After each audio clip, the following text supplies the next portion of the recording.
Carlos Condit, a little respect for him right now, I think, all the way around. I was surprised it went the distance. Me too. Yeah. You know what? I read, first of all, Raven41191 on Twitter. He wrote something funny. I read it here. I don't get it. When Condit sticks and moves, he's running. When Ali does it, he's the greatest boxer. And I think there's a lot of truth to that. A lot of people who say now that Condit, oh, he's a runner, understand that he went only 2 times to a decision. This was his 2nd time. He got equal wins by knockouts, 13, and 13 by submission. This guy is a finisher, so always been a finisher. He just fought the game that Diaz didn't want. And if you really think about it, he kind of fought like Diaz. He didn't want to knock him out. You know, he threw punches and punches. He added the kicks because they add more to the scorecards.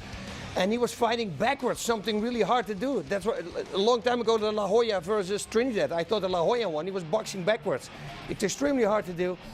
I think he did a great job. I think it was a great game plan. Don't go full power because then you're not going to run out of gas, the same as Diaz did. Diaz says, oh, he throws these little baby kicks. Then again, man, it goes both ways. I mean, he wasn't throwing hard kicks and hard punches either.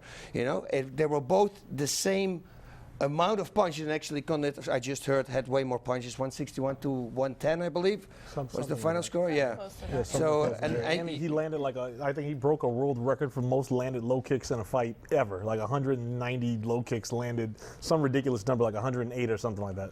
You see, but we're in the green room talking. You also thought the same thing, right? Yeah, exactly. I mean, people looked at the fight like, this guy's running backwards. It's extremely difficult to move backwards and throw punches at somebody and land them effectively. Yep. And was he throwing baby kicks, or does Nick Diaz just have the most awesome poker face in the world?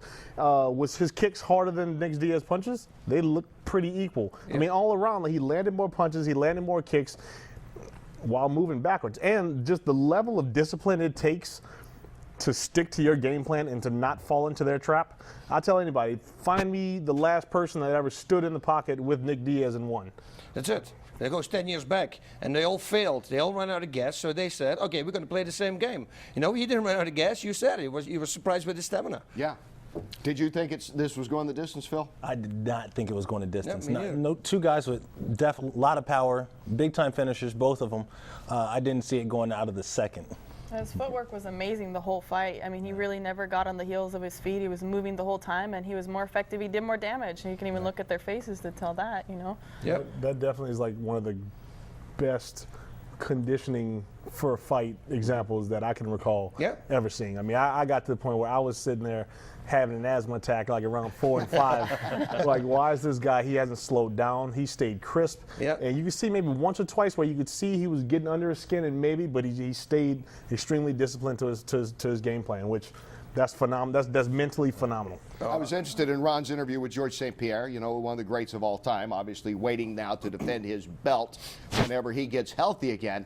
And, you know, once again, he wanted Nick Diaz. I would have to believe that most everyone thought, and Diaz was not a huge favorite, but was about a 2-to-1 favorite, thought that Diaz eventually was going to win this fight, that Condit moves in close enough, he's going to be effective with a series of punches. It gets him a TKO win.